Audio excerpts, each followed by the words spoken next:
জুলাই অভ্যুত্থানে যারা জড়িত তারা কিন্তু দুর্নীতিতে জড়িত হয়ে গেছেন। ইলেকশন শিডিউল ডিক্লেয়ারের আগে এত বেশি পুলিশের রদবদল হচ্ছে, যেটা মনিয়াপা বললো, একসাথে বলছি, এটা উচিত ছিল শিডিউল ডিক্লেয়ারের পর ইলেকশন কমিশন চেঞ্জিং করার জন্য। সরকারের যিনি বলেছেন প্রেস সচিব, এত কথা বলে, এত মানে রাজনৈতিক দলকে তুচ্ছ তাচ্ছিল্য করেন, ওনার এই ফাংশন এটা না। পৃথিবীতে এই দেশ থেকে শুরু করে যত গণতান্ত্রিক দেশ আছে, প্রেস সচিবের কাজ কিন্তু অন্যটা। নির্বাচনের লেভেল প্লেইং ফিল্ড আছে কি না, নির্বাচন কি এই ইলেকশন কমিশন করতে পারবে? আপা যেগুলো বললো, পুলিশ কি অ্যাক্টিভ এই নির্বাচনটা কন্ডাক্ট করার জন্য? 42,000 উপরে 200 সামথিং সেন্টার, এই সেন্টারগুলো কীভাবে নিয়ন্ত্রণ করা হবে? যারা এই সরকারের নিয়োগকর্তা, নিজে ইউনিস বলেছেন আমার নিয়োগকর্তা ছাত্ররা, সেরাও ইলেকশনে যাচ্ছে, তারা একটা বুথ সেন্টার যদি দখল করে, ওইখানে পুলিশ কিন্তু চুপচাপ বসে থাকবে, কথাই বলবে না। ইলেকশন শিডিউল ডিক্লেয়ারের আগে এত বেশি পুলিশের রদবদল হচ্ছে, যেটা মনিয়াপা বললো, একসাথে বলছি, এটা উচিত ছিল শিডিউল ডিক্লেয়ারের পর ইলেকশন কমিশন চেঞ্জিং করার জন্য। এখন এতগুলা সব জায়গায়, বাংলাদেশের অলমোস্ট 64টা ডিস্ট্রিক্ট, সব জায়গায় নতুন লোক বসানো হচ্ছে। এই ইলেকশনটা ইলেকশন কমিশন করছে নাকি অন্তর্বর্তী সরকার করছে?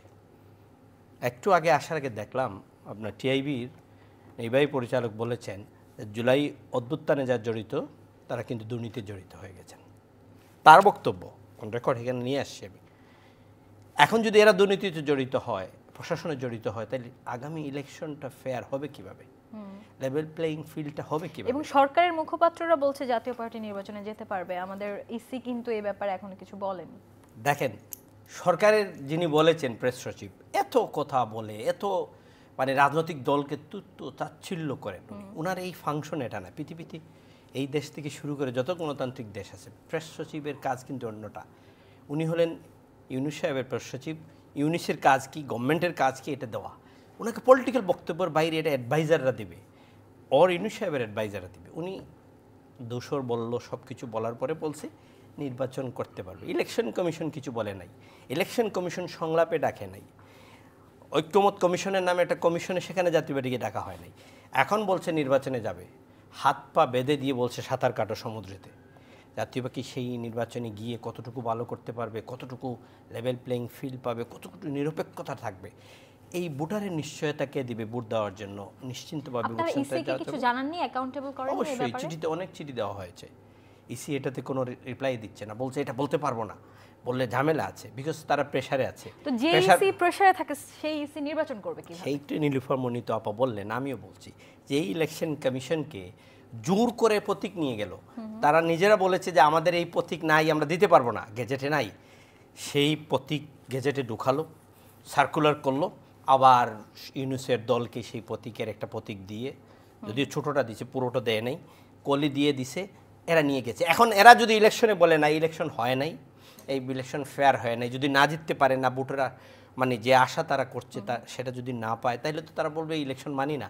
তখন কি ইলেকশন কমিশন ডিক্লেয়ার করবে আরপিওতে এইবার তো নতুন সংশোধনী আসছে, ইলেকশন বাতিল করে ফেলতে পারবে। সব কতটা ইলেকশন সেন্টার বাতিল করবে? আমার কাছে এখনও সন্দেহ যে এই ইলেকশন কমিশন কতটুকু ক্যাপেবল, কতটুকু মেরুদণ্ড শক্ত করে ইলেকশনটা করতে পারবে।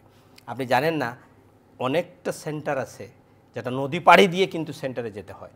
সেই সেন্টারে যদি মারামারি হয়, সংঘর্ষ হয়, সেখানে পুলিশ যারা দাঁড়িয়ে থাকবে তারা কারো পক্ষ অবলম্বন করবে না, রাদার তারা একদম দাঁড়িয়ে থাকবে। যেরকম বাবা বলছে, নিয়ে যায়, ছিনতাই করে যায়, মেরে দেয়, পার্টি অফিস জ্বালাই ফেলে, তারপরে তারা আসে বলে ও আচ্ছা আগুন লাগছে, ফায়ার ব্রিগেড ডাকতেছি আমরা। এই অবস্থায় যদি চলে, এই ইলেকশনটা, আগামী ইলেকশনটা এক তো ইনক্লুসিভ না, এক তো আপনার এখানে সবাই অংশগ্রহণ করছে না, এক তো এই নির্বাচন আপনার সবার একটা আশঙ্কা আছে যে আগামী নির্বাচনে লেভেল প্লেইং ফিল্ড থাকবে না। আটদলীয় জোট যা শুরু করছে, বলছে এই ইলেকশনে বিএনপিকে আসতে দিব না। আরে বাবা, তুমি দিবা না দিবা এটা তো জনগণ সিদ্ধান্ত নেবে। এনসিপি বলতেছে এই ইলেকশনে জাতীয় পার্টিকে যাইতে দিব না, এখন ইলেকশন কমিশন বলছে কোনো কিছু বলে নাই। সরকারের থেকে একজন বলছেন যে জাতীয় পার্টি নির্বাচন করতে পারবে। ইলেকশন কমিশন তো বলা উচিত প্রথম যে জাতীয় পার্টির কোনো নির্বাচন কমিশন, তাহলে এই সরকার যা বলবে ইলেকশন কমিশন তাই করবে, যেটা আওয়ামী লীগের সময় ইলেকশন কমিশন কিচ্ছু করতে পারতো না। আপনারা কি সরকারের সেই মুখপাত্রের কথায় নির্বাচনে যেতে সেফ ফিল করছেন?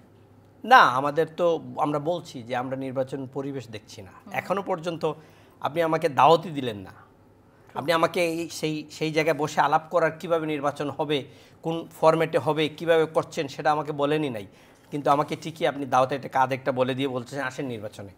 এর মানে হলো সংখ্যা বাড়ানো। জাতীয় পার্টি যদি নির্বাচনে অংশগ্রহণ করে তো এই নির্বাচনে অংশগ্রহণমূলকটা করার জন্য যতটুকু করার করে ফেলো। জাতীয় পার্টি গিয়ে কিছু করতে পারবে না এখানে।